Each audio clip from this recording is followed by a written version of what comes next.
जैसे ही बिहार बोर्ड के एग्जाम खत्म हुए, अधिकतर स्टूडेंट्स के मन में सवाल यह आ गया कि भैया अगर हमें ग्रेजुएशन करना है तो क्या हम दिल्ली यूनिवर्सिटी के लिए जाएं, क्या हम बीएचयू के लिए जाएं, क्या हम बिहार में रहते हुए अपने ग्रेजुएशन को पूरा नहीं कर सकते? अब आपके इस सवाल ने मेरे भी कौतूहल का जन्म दिया। मैंने भी थोड़ा सर्च करना शुरू किया और एक एक बारीकी इस सेशन में मैं आपके लिए लेकर के आ गया हूं। छोटा सा सेशन है जिसमें आपको इस खुशखबरी से अवगत कराया जाएगा कि भैया अब आपको दिल्ली यूनिवर्सिटी या फिर दिल्ली जाने की जरूरत नहीं है, आप अपने ग्रेजुएशन को कर सकते हैं। आपको बीए करना है, आपको बीएससी करना है, आपको बीए एलएलबी इंटीग्रेटेड करना है, आपको बीए बीएड इंटीग्रेटेड करना है, आपको बीए ज्योग्राफी से करना है, बीएससी करना है, भैया साइंस से, मैथ से, किसी भी सब्जेक्ट से आप कर सकते हैं। अब आप कह रहे हो कि भैया आप देर मत करो, हमें बता दो कि कौन सी यूनिवर्सिटी है जो सेंट्रल यूनिवर्सिटी हो और वो बिहार में है। तो भैया आपने बिहार में एक जगह का नाम सुना होगा, गया, बोध गया, बहुत ही जरूरी है, इतिहास में जरूर आपने इसका नाम सुना होगा। और वहीं पर है आपकी ये यूनिवर्सिटी जो मैं ढूंढ करके ले आया हूं आपके लिए, ये है भैया central university of south Bihar. क्या है भैया? Central university of south Bihar, गया में आपको ये देखने को मिलेगी, यानी कि दक्षिण बिहार केंद्रीय विश्वविद्यालय। यहां पे आप क्या क्या कर सकते हैं और उसके लिए कौन कौन सा सब्जेक्ट कॉम्बिनेशन लगेगा यह भी जानना जरूरी है।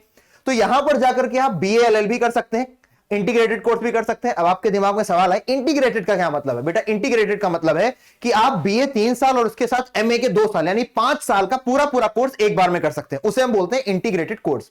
तो आप बीए एलएलबी, बीए बीएड कर सकते हैं, साथ में साथ के साथ आप बीएससी कर सकते हैं। किसी भी पर्टिकुलर सब्जेक्ट से अगर आपको करना है बीए, पॉलिटिकल साइंस से, ज्योग्राफी से, बीएससी करना है भैया हमको मैथ से, बायोलॉजी से, आप ये सारे कोर्सेज यहां से कर सकते हैं। अच्छा, अब आपके मस्तिष्क में एक सवाल आया कि अगर हमें यहां से करना है तो हमारा सब्जेक्ट कॉम्बिनेशन क्या होना चाहिए और क्या इसके लिए भी हमें सीयूईटी का एग्जाम देना पड़ेगा या फिर हम डायरेक्ट जाकर के भैया एडमिशन ले सकते हैं?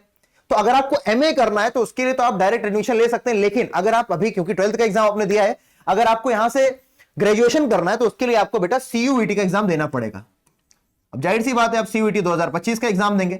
भैया हमारे पास सब्जेक्ट कॉम्बिनेशन क्या होना चाहिए और भैया फॉर्म कब आने वाले हैं, यह भी सवाल आपके दिमाग में आ रहा होगा।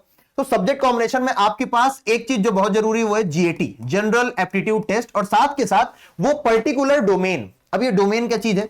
पर्टिकुलर डोमेन, यानी कि अगर आपको पॉलिटिकल साइंस से बीए करना है तो आपके पास पॉलिटिकल साइंस आपको लेना है। अगर आपको मैथ से बीएससी करना है तो आपके पास मैथ होना चाहिए।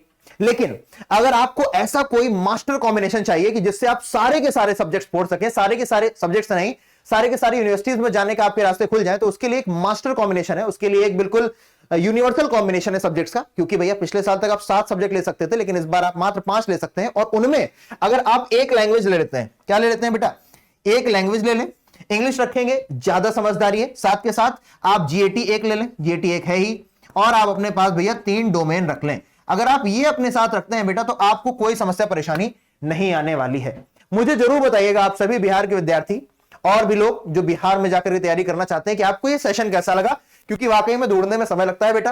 और अगर आपको अच्छा लगा है तो मुझे कमेंट सेक्शन में जरूर बताइएगा। और इस बात का भी ध्यान रखिए कि अगर आपको तैयारी करनी है सीयूईटी की तो इस चैनल को तुरंत के तुरंत सब्सक्राइब कर लीजिए और बेल आइकन पर जरूर घंटी बजा दीजिए। मिलता हूं अगले सेशन में, तब तक के लिए आपका बहुत बहुत धन्यवाद। टेक केयर, जय हिंद।